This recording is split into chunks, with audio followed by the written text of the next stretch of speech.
اعوذ باللہ من الشیطان اللعین الرجیم بسم اللہ الرحمن الرحیم السلام علیکم ورحمۃ اللہ وبرکاتہ۔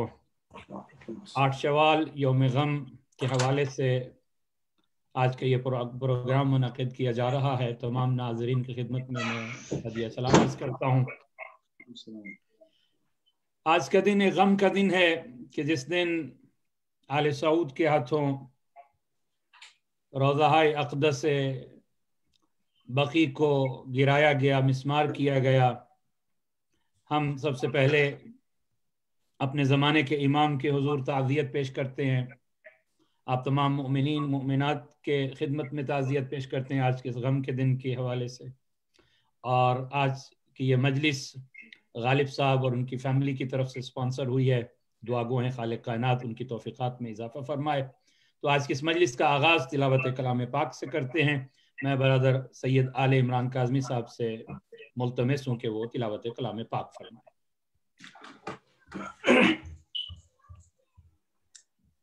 اعوذ باللہ من الشیطان الرجیم، بسم اللہ الرحمن الرحیم، والضحى واللیل اذا سجى، ما ودعك ربك وما قلى، وللآخرة خير لك من الأولى، ولا سوف يعطيك ربك فترضى، ألم يجدك يتيما فآوى، ووجدك ضالا فهدى، ووجدك عائلا فأغنى، فأما اليتيم فلا تقهر، وأما السائل فلا تنهر، وأما بنعمة ربك فحدث۔ صدق الله العلي العظيم۔ اللهم صل على محمد وآل محمد۔ اللهم صل على محمد وآل محمد وعجل فرجهم۔ ابھی میں اپنے محترم بھائی جو لندن سے ہمارے ساتھ جوائن ہیں سبحان علی حسبانی صاحب سے ریکویسٹ کروں گا کہ وہ اہل بیت کے شان میں اپنا نذرانہ عقیدت پیش فرمائیں۔ اللہم صلی علی محمد وآل محمد وعجل فرجهم۔ آج کیونکہ یہ پروگرام جنت البقیع کے سلسلے میں ہے تو میں اسی کا ہی کلام سید سبت جعفر صاحب کا لکھا ہوا ہے، میں چند اشعار جو ہے وہ آپ کی خدمت میں پیش کرتا ہوں۔ یہ زندگی ہے تجھ سے اے جنت البقیع، غم اور خوشی ہے تجھ سے اے جنت البقیع، ڈھارس بڑی ہے تجھ سے اے جنت البقیع، ہم تیرے حسب منشا تعمیر کر نہ پائے، تو مندہم ہوئی جب ہم تب بھی بے خبر تھے، شرمندگی ہے تجھ سے اے جنت البقیع، ہے وجہ خلق عالم بنت اے وجہ خلق عالم مدفون اس زمین پر، معصوم پانچ ہیں اور بنتے اسد یہیں پر، یہ زندگی ہے تجھ سے اے جنت البقیہ، ہے آل کا خزینہ اصحاب کا دفینہ، ازواج کا بھی مدفن انصار کا مدینہ، یہ روشنی ہے تجھ سے اے جنت البقیہ، دل کی مرادیں ابھی پاتے ہیں ہم یہیں سے، ملتے ہیں جو یہاں سے ملتا نہیں کہیں سے، ڈھارس بڑھی ہے تجھ سے اے جنت البقیہ، تجھ پر جو حاکموں نے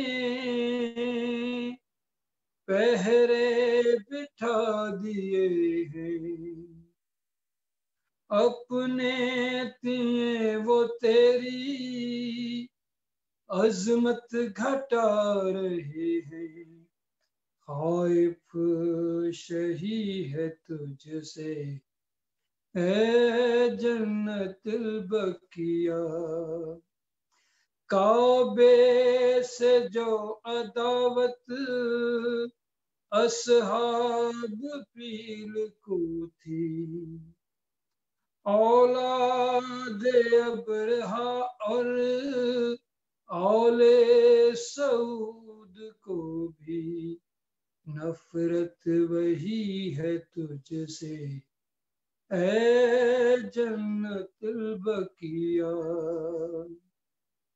اجداد کا وطن اور مدفن ہے سبط جعفر، تجھ پر ہو یوں بھی رحمت اے سرزمین سرور، یہ دن بھی ہے تجھی سے اے جنت البقیہ، یہ دین بھی ہے تجھ سے اے جنت البقیہ، یہ زندگی ہے تجھ سے اے جنت البقیہ، سلوات